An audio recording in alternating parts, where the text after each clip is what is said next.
Hi everyone, मैं सुष्मिता त्रिपाठी स्वागत करती हूँ आप सभी का वाईफाई स्टडी जो कि हिस्सा है अनअकैडमी का। स्वागत है आप सभी का भारत की सबसे बेहतरीन लर्निंग प्लेटफॉर्म पर।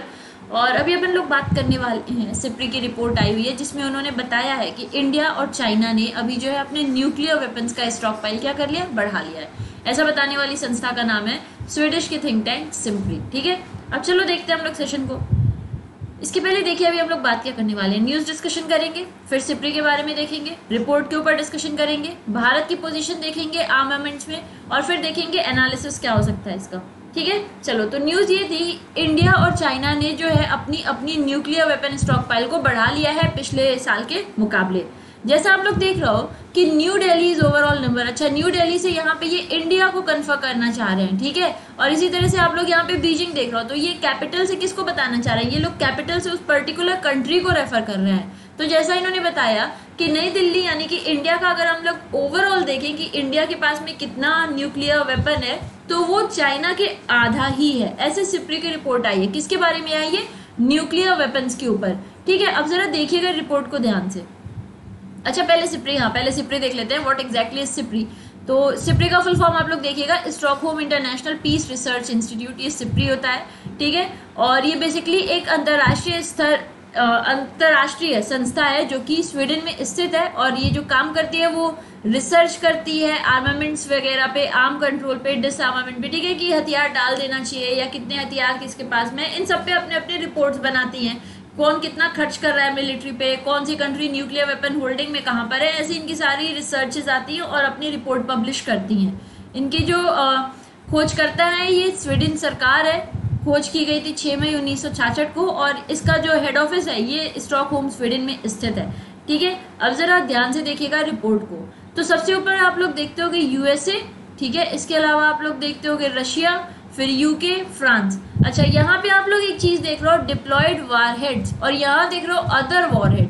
अब ये डिप्लॉयड और अदर क्या है, डिप्लॉयड यानी जो तैयार है, जो कि रेडी है यूज करने के लिए। अदर का मतलब है जो कि रिजर्व में रखे हुए हैं, नॉट अभी ऐसा नहीं है कि ये लोग यूज करने के लिए इसको तैयार कर दिए हैं, ये लोग कंप्लीटेड है।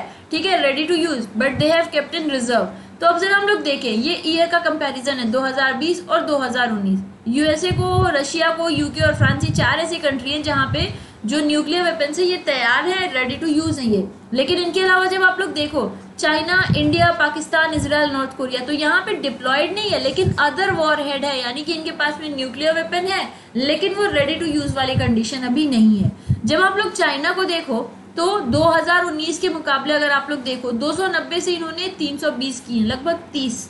ठीक है, इंडिया को ध्यान से देखो तो इंडिया ने 130-40 की कुछ गिनती थी जिसको 150 किया है। सिमिलरली पाकिस्तान ने भी जो है इसके बीच में था जिसको कंप्लीट 160 किया है। इसराइल का भी देखो इसके बीच में था, कंप्लीट 90 हुआ है। और नॉर्थ कोरिया ने 20 से 30 था जिसको 30 से 40 किया है। तो ये आप लोग देख सकते हो टोटल में भी कितनी वृद्धि हुई है या कितनी कमी आई है, वो आप लोग देख सकते हो। ओवरऑल देखा जाए तो लेस हुआ है, लेकिन ये कुछ पर्टिकुलर कंट्रीज हैं जिन्होंने अपने अपने वहां पर न्यूक्लियर वेपन्स को क्या किया है, बढ़ाया है। ओके, तो ये तो हो गई हमारी आज की रिपोर्ट हमने जो देखी। अब देखिएगा एक जो बात देखने को मिल रही है कि चाइना जो है, चाइना डिस्प्ले ज्यादा करता है अपने न्यूक्लियर वेपन्स को, ज्यादातर फ्रीक्वेंटली ऐसा करता रहता है। जैसे लिखा भी हुआ है, on the issue of China SIPRI said Beijing now publicly display its nuclear forces more frequently than in the past but releases little information about force number और फ्यूचर डेवलपमेंट प्लान्स। ठीक है, तो जब हम लोग बात करते हैं, सिप्री का ऐसा कहना है कि चाइना के पास में जो भी न्यूक्लियर वेपन्स हैं ये उनकी बार बार जो है दिखाते रहते हैं कि हाँ they are holding nuclear weapons. अच्छा, ऐसा करने का क्या मकसद हो सकता है, मकसद यही होगा ऑब्वियसली,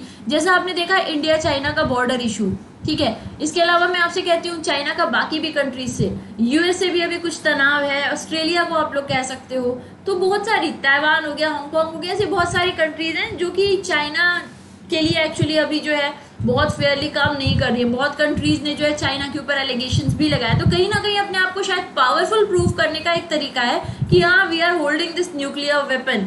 ओके, तो ये बताया गया इन्होंने। लेकिन ये लोग वेपन्स तो दिखाते हैं कि हाँ हमारे पास में न्यूक्लियर वेपन है, उसके बारे में बहुत ही कम इंफॉर्मेशन देते हैं।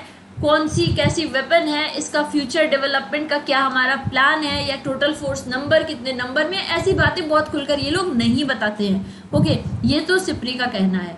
अब देखिएगा अलग अलग कंट्री जो है अलग अलग तरीके के रॉ मटेरियल पर होती है। अब जैसे कुछ कंट्रीज की आप लोग देख लो, China, France, Russia, UK, US, ये लोग जो है हाईली एनरिच यूरेनियम और प्लूटोनियम ये दोनों ही प्रोड्यूस करते हैं अपने न्यूक्लियर वेपन के यूज के लिए। लेकिन जब मैं आपसे बात करती हूँ इंडिया और इजराइल, तो ये लोग ज्यादातर प्लूटोनियम करते हैं। पाकिस्तान को अगर आप लोग देखोगे तो ये जनरली हाईली एनरिच यूरेनियम करता है, लेकिन अभी अपनी जो है क्षमता को बढ़ा रहा है कि किस तरीके से ये प्लूटोनियम ज्यादा कर सकता है। ये वैसे आएगा नहीं, लेकिन हाँ एग्जाम में आपसे HEU के बारे में पूछा जा सकता है। यूरेनियम नेचुरली भी मिलता है, लेकिन उसका यूज आप न्यूक्लियर वेपन में नहीं कर सकते हो।